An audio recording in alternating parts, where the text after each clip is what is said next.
Prêt pour le départ, messieurs? 3, 2, 1, go!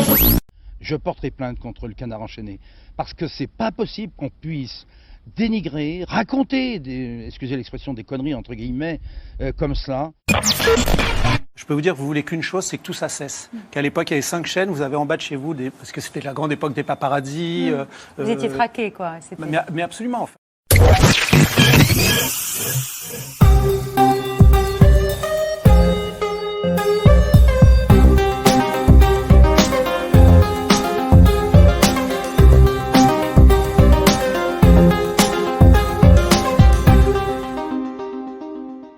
Salut et bienvenue dans Media Story. Histoire, portrait, affaires, Media Story, c'est le podcast qui raconte les médias.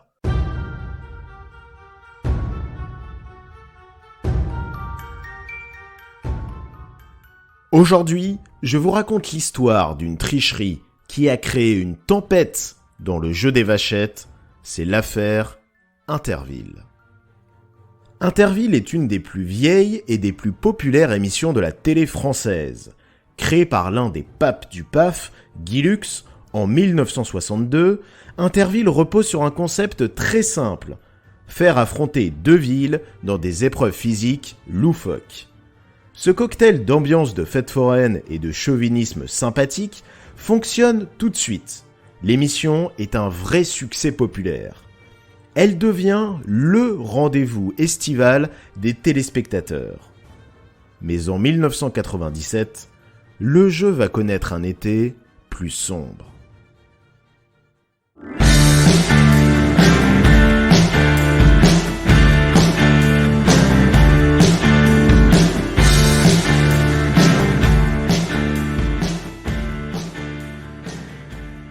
On ne change pas une équipe qui gagne.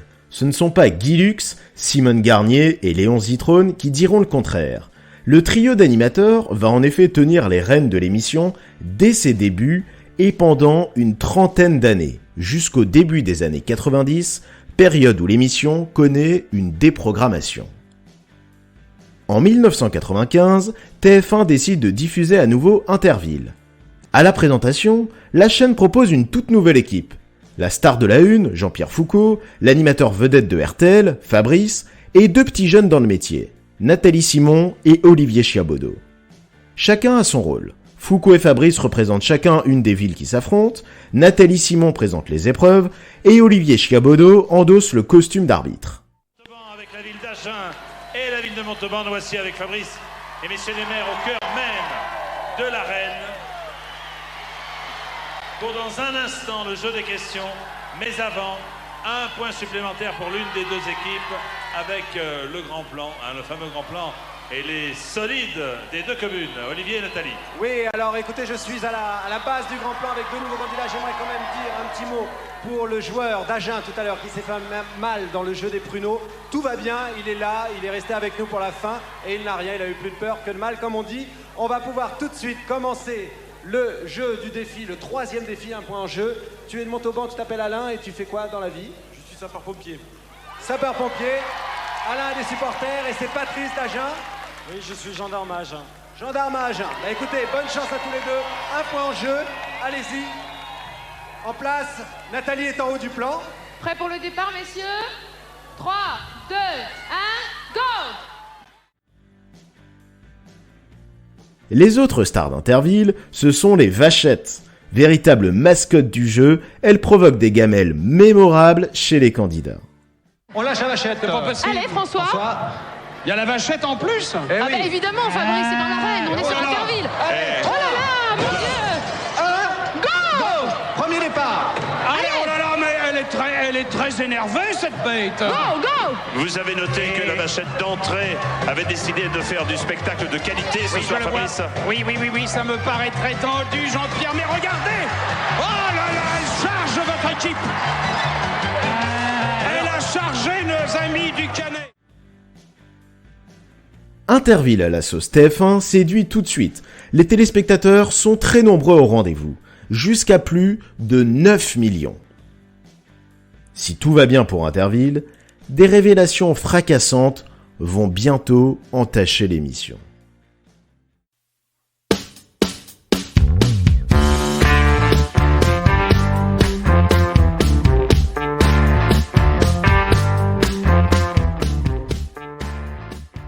Dans son numéro du 17 septembre 1997, le Canard enchaîné publie un article qui concerne Interville. Le journal relate, photo à l'appui, des faits de tricherie qui ont eu lieu lors d'une émission en juillet de la même année. L'émission en question était un peu particulière, puisque contrairement à d'habitude, elle n'opposait pas deux villes, mais une ville et un parc de loisirs. Le match était en effet entre Ancenis, une commune de Loire-Atlantique, et le Puy-du-Fou. La tricherie aurait eu lieu pendant l'épreuve finale, un quiz de culture générale qui peut permettre à l'équipe qui répond correctement de remporter la partie. Les candidats ont 3 possibilités de réponse. Quand c'est au tour du candidat représentant le Puy-du-Fou, qui pour l'anecdote est Bruno Retailleau, aujourd'hui le président des Républicains au Sénat et à l'époque député de Vendée, il se voit aidé par un membre de l'équipe d'Interville, et qui n'est autre que l'arbitre du jeu, à savoir Olivier Chiabodo. Alors que Foucault a fini de poser sa question au candidat, Chiabodo fait discrètement le signe 3 avec sa main, indiquant alors au candidat que la bonne réponse est la 3. Et le Canard diffuse même une photo pour illustrer ses propos. Le Puy-du-Fou réagit tout de suite et annonce porter plainte pour diffamation contre le Canard enchaîné. Le président du parc de loisirs prend la parole dans le JT local, jugeant les accusations de tricherie inacceptables. Et pour le président du Puy-du-Fou, c'est jeter le discrédit sur les Puy-Follets. Je ne peux pas me permettre d'en rester là. Et qu'à partir de ça, en plus de mon honneur personnel dont j'ai parlé tout à l'heure, mais surtout l'honneur des Puy-Follets, des 2600 Puy-Follets qui nous ont suivis depuis 20 ans, je porterai plainte contre le Canard enchaîné. Parce que c'est pas possible qu'on puisse dénigrer, raconter, excusez l'expression, des conneries entre guillemets, comme cela. Peut-être qu'il y avait ces 3 doigts flagrants, je les ai vus comme tout le monde, mais à qui s'adresse-t-il? Je n'en sais rien. En pleine tempête, c'est un autre journal, Libération, qui fait des révélations accablantes pour Olivier Chiabodo. Le quotidien révèle qu'1 an auparavant, en septembre 1996, dans une émission où le Puy-du-Fou faisait également partie des candidats, Olivier Chiabodo aurait déjà triché pour favoriser le parc de loisirs au détriment de la ville affrontée. Et l'animateur ne peut pas compter sur sa chaîne pour le défendre. En effet, Étienne Moujotte, le vice-président de TF1, prend la parole dans le Nouvel Observateur et déclare avoir visionné plusieurs cassettes des émissions d'Interville où il apparaît que le geste de la main s'est produit plusieurs fois. Dans la foulée, TF1 et la société de production d'Interville décident de porter plainte contre Olivier Chiabodo. La Une licencie aussi l'animateur pour faute grave. Mais Chiabodo ne compte pas se laisser faire. Il porte l'affaire devant les tribunaux en attaquant TF1 au prud'homme. Il attaque également le Canard pour diffamation en réclamant 1 franc symbolique de dommages et intérêts. Le journal fera appel et, fidèle à sa réputation de titres ironiques, publiera un article intitulé « Pas même 1 franc par doigt ». En mars 1998, Olivier Chiabodo est disculpé par la justice. La plainte de TF1 contre lui est classée et son licenciement pour faute grave est annulé. La Une décide ensuite de signer un accord de confidentialité avec l'animateur, chaque partie s'engageant à ne plus évoquer l'affaire. L'affaire Interville aurait pu ainsi en rester là.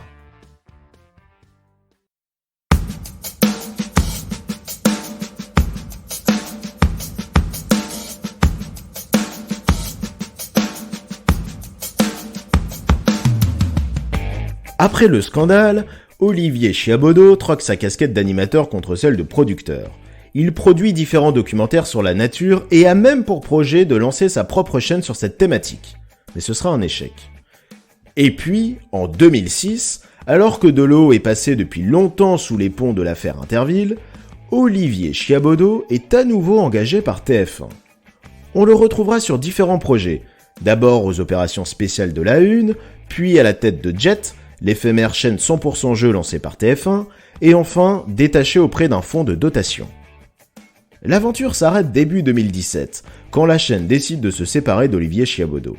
Et c'est à ce moment-là que l'affaire Interville ressurgit. Europe Matin. Il est 9h05, Patrick Cohen. Bonjour Philippe Vandel. Bonjour Patrick. L'infomédia. Une attaque en justice. Hier, TF1 a annoncé l'ouverture d'une procédure en justice contre Olivier Chiabodo pour dénonciation calomnieuse. Chiabodo, c'est l'ancien animateur d'Interville, licencié en 97. Le cadre enchaîné avait découvert qu'il avait favorisé une équipe, en l'occurrence le Puy du Fou, en trichant, en faisant des signes avec ses doigts qui indiquaient les bonnes réponses à un quiz. Scandale, TF1 le licencie pour faute grave. Je passe les détails d'une histoire rocambolesque. Olivier Chiabodo a donc été viré, puis réembauché en 2006, avant d'être à nouveau licencié en 2017. Et cette semaine, il a décidé de porter plainte pour harcèlement moral contre l'ancien DRH du groupe et l'ancien PDG Nonce Paolini. À peine viré, Olivier Chiabodo porte plainte contre la Une.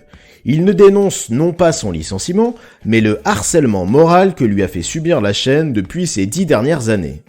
Le Parisien rapporte ses déclarations faites aux autorités où il confie « En 10 ans de poste, j'ai changé 12 fois de localisation de bureau, toujours de plus en plus exigu. Un des derniers bureaux se trouvait entre une salle de réunion et une porte de toilette. » Selon lui, TF1 aurait acheté son silence. 20 ans après l'affaire Interville, il vide son sac. Olivier Chiabodo confirme avoir triché et favorisé le Puy du Fou, mais s'il l'a fait, c'est sur ordre de sa production, et en l'occurrence, du producteur à l'époque de l'émission, Gérard Louvain.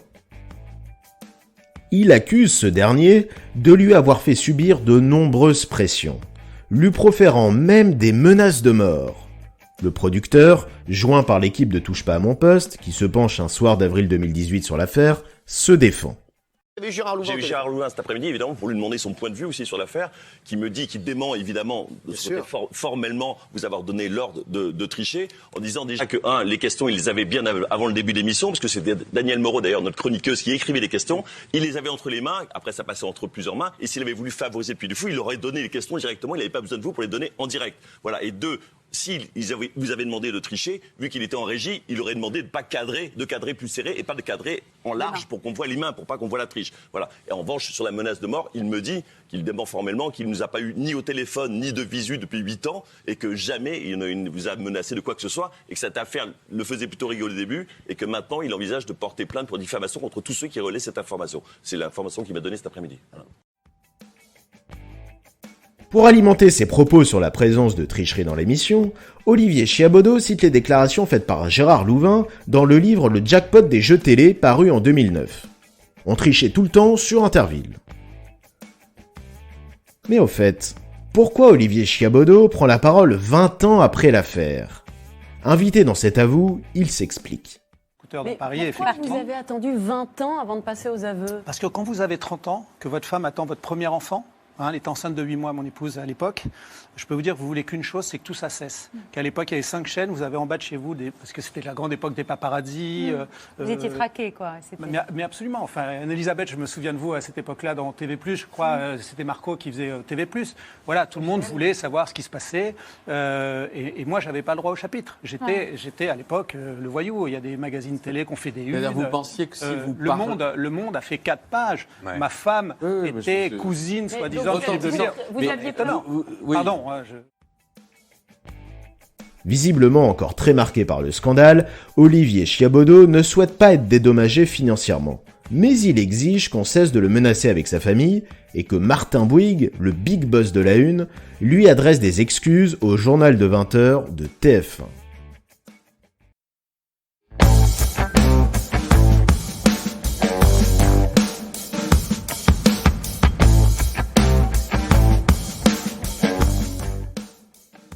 La seule réponse que TF1 fera à l'animateur sera d'annoncer son intention de l'attaquer pour dénonciation calomnieuse. Mais, interrogé sur Europe 1 en décembre 2019, Olivier Chiabodo déclare n'avoir jamais reçu la plainte de la Une. La chaîne de Bouygues aurait-elle décidé d'enterrer pour de bon l'affaire ? Aujourd'hui, Olivier Chiabodo, à près de 60 ans, semble également être passé à autre chose. Il est investi dans son projet, The Explorers, une appli qui permet de découvrir des images de la planète en haute définition et qui a été récompensée comme appli TV de l'année 2019 aux Apple Awards.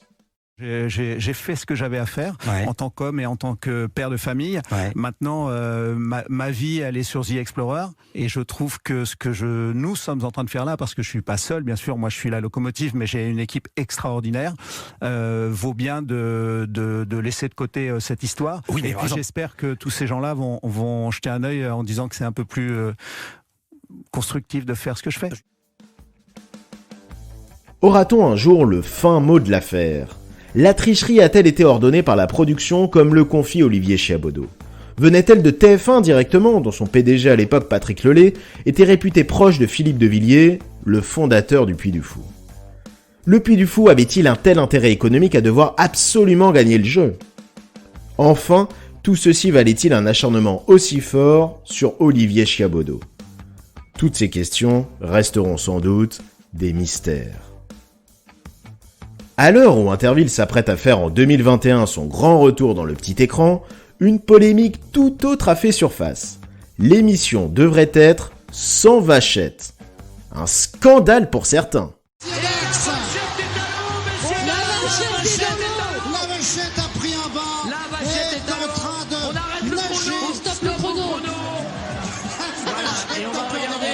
Parce qu'il faut absolument sortir cette vachette, la pauvre, sinon elle risque de se noyer. Parce qu'elle sait nager jusqu'à un certain temps. Donc nos amis de là-bas, vous savez, c'est la vacherie là-bas. Attention, on ne fait pas mal à la vachette, bien sûr. Cette vachette, ça va être facile, mais alors elle va sortir dans tous les sens. Oui, c'est le problème. En vrac et en travers. Messieurs, dames, c'est le direct, c'est Interville, on applaudit le travail de tout le monde. Et voilà.